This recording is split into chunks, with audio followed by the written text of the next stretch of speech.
now I'm on to the exhaust ports, so I'm going to turn the head round now and I'll show you the exhaust ports. So in the exhaust ports, you can see they're completely different shape to the inlet.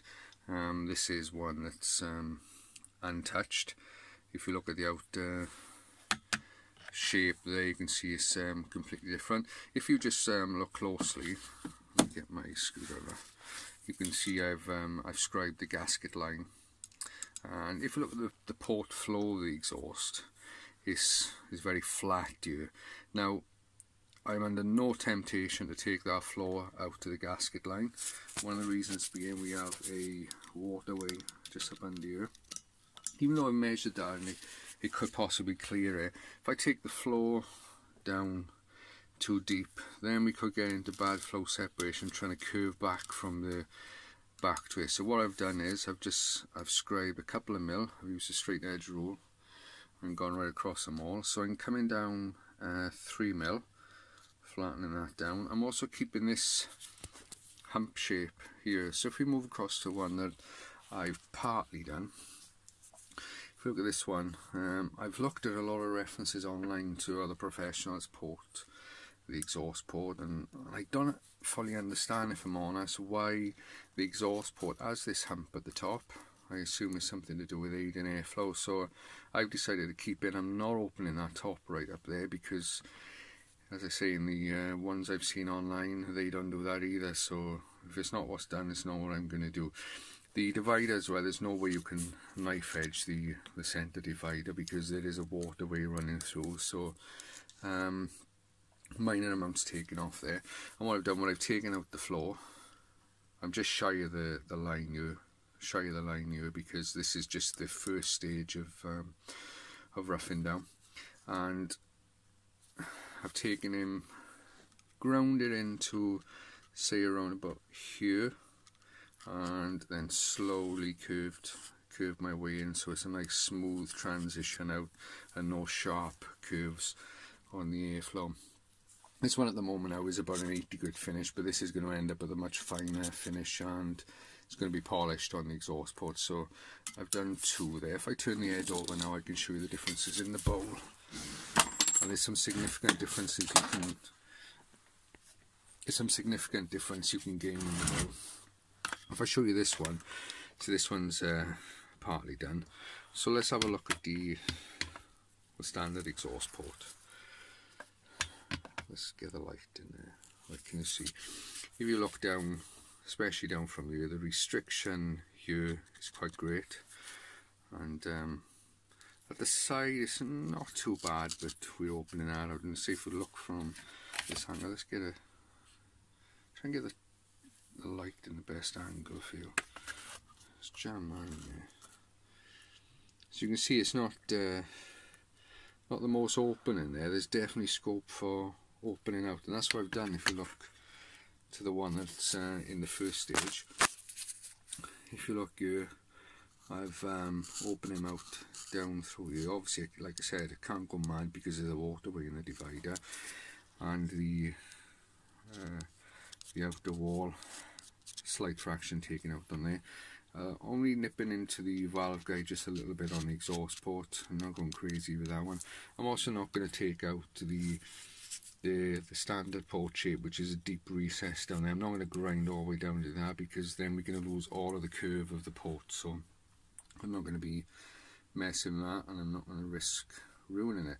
So what I'm going to do now, I haven't done an awful lot of filming while I've been working, so I'm going to show you and set up the camera now, and I'll show you how I make a start on the exhaust ports here. Perhaps I'll take you through some of the filming of that.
So I've grounded out the outer part.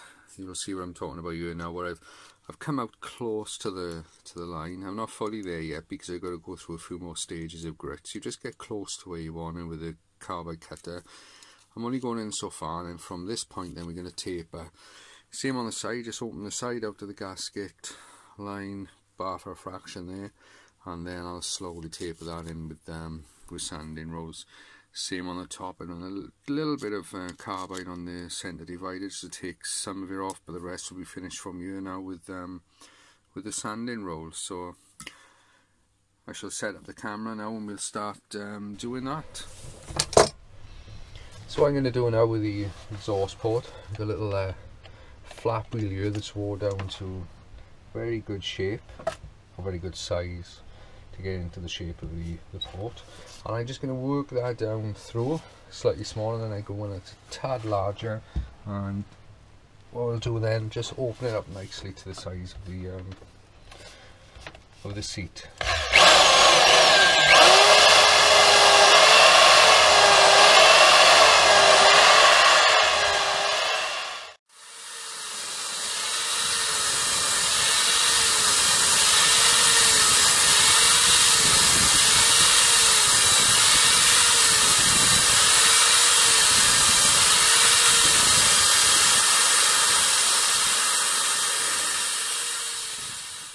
So with doing that with a little small flap wheel, if we just look here now, you can see how it's just started to carve its own shape through here, just taking some of the sides out, and on the inside here, get a better focus, just started to cut his own nice path down there, and it just gives a lovely perfect shape down through the port.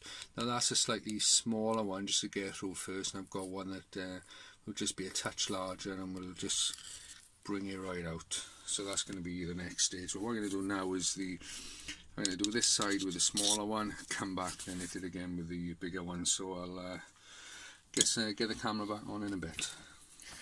So I've done the second pass now with the slightly larger flap wheel, and look at that, that's just starting to look lovely the way it's contouring itself down there. The shape is just looking really good. If you compare this side now, how far down it's nice and transitioned, and if we look back to where the first stage now, we only really got as far as there, and we haven't cleaned that up yet. So I'm going to hit that again with the slightly larger one and work my way down until I'm happy with the first stage on 80 grit, and then I'll continue right through to the end of all of them then.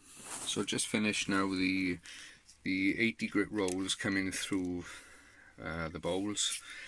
I will be going back over them again with a 60. The reason I'm using 80 in the flap wheels is because that's all I've got. If I had 60s I would use them, but if you take a look in here now, let me set the focus, you can see what I've come through from the bowl, and I've got that to where I'm really happy with that. And then here's where I opened up with the carbide cutter. So now what I've got to do is work my way from the two parts that I've done now, blend them smoothly together with a 60 grit on a little Dremel. So that'll be the next stage. I'll work all of that in, and we'll have a nice transition then, and I'll update soon.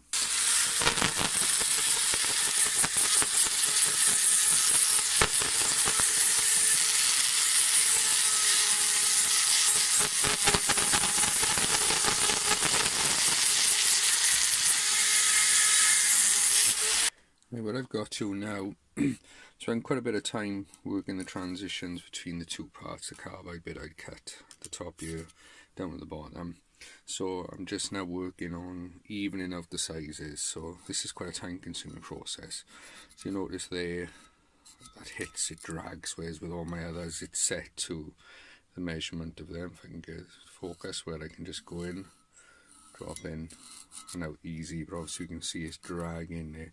So what I do is I just go in and out a few times roughly, and I put some score lines, and same here. So I know the cases now, it's just slightly in the roof. I have to just curve the roof out the bed. I don't want to be chunking out of the floor, so it's just out of the roof. I've got to take a touch. Once I get that to the point where that drops, so I've done it in all the other directions. I've done the measured and checked port mouth sizes, got them as even as best as I can, and I've done my sideways through the ports. I've done the bowls from the underneath. I've done the measurements that way. So this is the last thing I got to do on this one now. After I've done that, I'll finish off on the last one. I won't take any footage of that, and then the next stage then will be sanding and smoothing, and I'm going for a much nicer finish on the exhaust ports then. So that's what I am now. This is very nearly the finale for the head. All the exhaust ports are finished. If you look at here, you can see that I've finished with the polishing. Could it be better? Yes. Do I care? No. I think if I polish any more, I'll lose the will to live. Not that I've done an awful lot, but I think it's taking me days and days overall now. So I'm gonna wrap it up on that that amount of polishing. If I just turn the head over and show you down into the ports, the polish I used was just the cheap Dremel stuff, and it actually was quite difficult to polish the black off the ports. But there you are. So that's down inside. If you look at the tool there, you can see the contrast between the finish on the exhaust ports and the inlet. Nice 80 grit finish on the inlet. The only thing I've got left to do now is I'm just doing a very small amount of valve and shrouding. Just taking a tiny amount here at each corner point of the valve. It's just because when the valve is fractionally open, it just aids the airflow out from the valve. Do I need to do it? It might help a little, but I'm going to do it anyway. I'm not going to do any extremes on it. Also, in the centre on the spark plug, you have the nib here that stick up and can prevent a little bit of airflow. So I'm just taking them down, smoothing them out with a nice smooth grit, and that's bringing me to the finish then. I haven't decided on whether I'm going to polish the chambers now. The head needs to go off for a skim. When it comes back from a skim, I'm going to look at the chambers and see if I got enough motivation to polish them. Then I'm not really sure what I'm going to do with that. But as far as the porting and polishing of the ports, that's done for me. So I'm going to wrap up this video.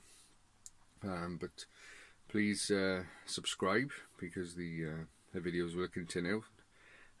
Also, we're going to find out, well, did I make any difference with the head? Have I gained power? Have I lost power? We're only going to find out when it goes on the dyno. So subscribe, and then when that video goes on, you'll be able to see the result. Okay, thanks for watching, and bye.